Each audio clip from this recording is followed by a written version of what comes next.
नमस्कार, प्रणाम दोस्तों। मैं मजाकिया शक्ति। आप मुझे इस तरह देख रहे होंगे। मैं मुंबई से आ रहा हूं ट्रेन से, वो भी जनरल डिब्बे में बैठ के। पूरा प्रतापगढ़ तक आया हूं और भगवान का शुक्र है कि अभी मैं जिंदा हूं। मैं सच बता रहा हूं, ट्रेन भी सोचती होंगी मुंबई वाली कि मस्त नहा धो के चल रही हूं। जितने सवारी की क्षमता है मेरी उतने बैठाऊंगी, बढ़िया झूमते हुए चलूंगी। लेकिन उन्हें क्या पता कि अगर 300 की क्षमता है तो 3000 बैठाए जाएंगे। बेचारी पूरे रास्ते पछताती जाती है। पहले प्लेटफॉर्म से छूटती है तो सोचती होगी चलिए अगले स्टेशन पे कुछ कम हो जाएंगे, लेकिन वहां तो 150 उतरते, 1500 चढ़ जाते फिर से। मैं भी यही सोच के घर से निकला था, बढ़िया बाल वाल झाल वाल के मस्त, कि थोड़ा पहले निकल रहे हैं, ट्रेन का इंतजार करेंगे। अच्छा क्या है, लड़कियां जब थोड़ा पहले आ जाती हैं या ट्रेन लेट हो जाती है तो लड़कियां बैठ के ट्रेन का इंतजार करती हैं, लेकिन लड़के ऐसा नहीं करते। लड़के पूरे स्टेशन का चक्कर लगा लेते हैं एक बार, हो सकता है कोई सठी हो जाए।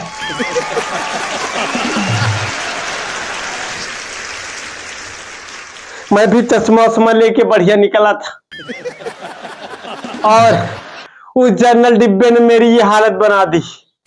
मैं सच कह रहा हूं, इतनी ज्यादा भीड़ थी भाई, इतनी ज्यादा भीड़ थी कि मेरे चश्मे की हालत देखिए क्या हो गया। और वो सब तो ठीक था, मैं कपड़ा प्रेस करके चला था वहां से, मुंबई से। कपड़ा देख लीजिए मेरा कैसा है। यहां तक भी ठीक था, किसी तरह मैनेज हो जा रहा था। साला किसी ने मेरा जूता ही बदल लिया यार। मैं दूसरे का जूता पहन के आया हूं भाई। ये देखिए, एक दूसरे का क्या करता, मजबूरी थी, या तो नंगे पांव आऊं। मैंने सोचा चलो नंगे पांव से अच्छा है किसी दूसरे का ही पहन लेता हूं, और इस तरह से बदला है भाई। एक में फीता नहीं है, एक में फीता, एक का दूसरा रंग है, एक का दूसरा रंग। कहीं आ जा भी नहीं सकता किसी रिश्तेदारी।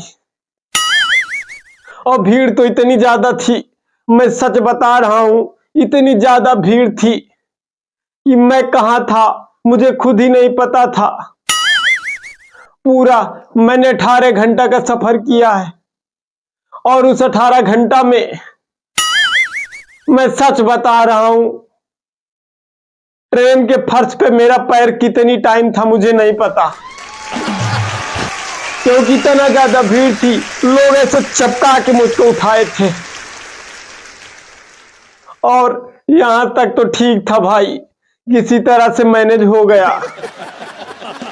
मस्त यार, मैं खा पी के घर से निकला था, भीड़ इतनी ज्यादा, उसमें क्या करता मैं, आना था घर मुझे भी। मेरे भाई मैं सच कह रहा हूं, 10 बजे तक तो ठीक था, 10 बजे के बाद मुझे प्रेशर आ गया। भीड़ इतनी ज्यादा कि अपना स्थान बदल के दूसरे स्थान पे नहीं जा सकते, और आ गया मुझे प्रेशर। मेरे कुछ समझ में नहीं आ रहा था मैं करूं क्या। मुझे इधर प्रेशर है, गर्मी इतनी ज्यादा है, उसी में एक भाई साहब ने हाथ ऊपर करके ऐसे पकड़ा था। उनकी कांख जो है मेरे नाक के बगल में थी। मेरी ये स्थिति आप समझ सकते हैं। नीचे से प्रेशर, ऊपर से बदबू।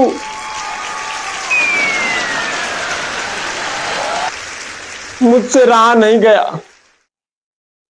मैंने किसी तरह 4 बजे तक मैनेज किया। सोच सकते हैं 10 बजे का प्रेशर 4 बजे क्या बीती होगी मुझ पे। लेकिन 4 बजे मुझे हिम्मत करके जाना ही पड़ा, नहीं तो मामला गड़बड़ होने वाला था वहीं पे। भाई साहब, मैं किसी तरह मुंडी घुसेड़ते घुसेड़ते घुसेड़ते घुसेड़ते पूरा 37 मिनट लगा था मुझे लैट्रिन तक पहुंचने में। और वहां जो लंबी लाइन, और मेरी इतनी गंदी किस्मत कि मेरे पीछे 2 लड़कियां लाइन में लगी थी। एक ने तो कहा, भैया पहले मुझे जाने दीजिए, मुझे ज्यादा प्रेशर है। अब उसको कैसे समझाऊं कि मुझे 10 बजे रात से प्रेशर है। ऊपर से भैया कह रही है। अच्छा, किसी तरह से मेरा नंबर आया, और जब मेरा नंबर आया तो मैं खट से अंदर घुस गया लैट्रिन में। अब वहां गया, मैं क्या बताऊं आपको, कोई इतना बदतमीज लड़का पूरे 8-10 किलो तक उसी में लैट्रिन कर दिया था।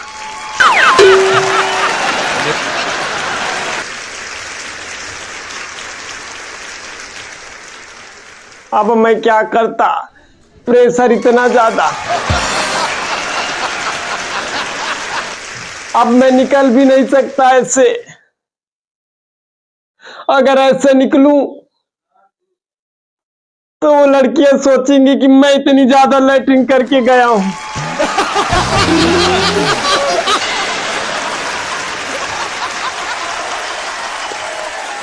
बेइज्जती अलग से हो, और वहां इतनी ज्यादा बदबू कि मेरे रुकने का मन ना हो। लेकिन क्या करूं, प्रेशर है। मैंने भी एक किनारा ढूंढा और फ्रेश हो लिया वहीं पे। अब मेरे पास 2 ऑप्शन थे, या तो मैं वो पूरी लैट्रिन साफ करूं, क्योंकि ज्यादा देर उसमें रह भी नहीं सकता, और अगर बिना साफ करे निकलूं तो लड़कियां क्या सोचेंगी मेरे बारे में, बेइज्जती होगी कि मैं इतनी ज्यादा लैट्रिन करता हूं। लेकिन फिर मुझसे वहां रहा नहीं गया। मैंने फटाक से गेट खोला और खट से निकल गया तुरंत। नीचे मुंडी करके मैंने ऊपर देखा ही नहीं। मैंने सोचा जो सोच रहा हूं सोचे, और जाके उसी भीड़ में मैं छिप गया। किसी तरह से सुबह हुई, हम पहुंचे प्रतापगढ़। जब वहां पहुंचे, ट्रेन से उतरे, स्टेशन से बाहर आए, तब 4-5 टेम्पो वाले मुझे पकड़ के, सर इस पे बैठिए, सर इस पे बैठिए, सर मेरे वाले पे बैठिए। तब जाके मुझे सेलिब्रिटी वाला फील आया। जब मैं एक टेम्पो में बैठा तो टेम्पो वाले ज्ञान बहुत अच्छा देते हैं। जिस टेम्पो में बैठा उस पे लिखा था, न बेटा देखभाल करेगा, न बेटी निहाल करेगी, बीबी से बना के रखो, बुढ़ापे में वही तुम्हारा देखभाल करेगी। आगे उसने लिखा था कि मेरी बीबी मेरी हस्ती, उसी ने लिखवाया है मुझसे जबरदस्ती। दोस्तों, जो पिछले वीडियो के विनर थे वो शाकेत नाम करके कोई आईडी थी, जिन्होंने पूरे 1000 रुपए जीते थे। तो आप भी जीत सकते हैं पूरे 1000 रुपए। इसके लिए मैं इसी वीडियो से रिलेटेड एक क्वेश्चन करूंगा, जिसका जो सबसे पहले आंसर देगा और राइट आंसर देगा उसको मैं पूरे 1000 रुपए दूंगा। और आप ये अगर जीतना चाहते हैं तो चैनल को अभी तुरंत सब्सक्राइब कर लीजिए और वीडियो सबसे पहले पाने के लिए नोटिफिकेशन का बटन जरूर ऑन कर लीजिएगा।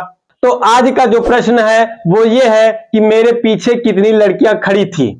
अगर आप 1000 जीतना चाहते हैं तो इसका राइट आंसर दीजिए और वीडियो सबसे पहले पाने के लिए चैनल को सब्सक्राइब कर लीजिए और नोटिफिकेशन का बटन जरूर ऑन कर लीजिएगा। ठीक है, मिलते हैं नेक्स्ट वीडियो में, तब तक के लिए जय हिंद।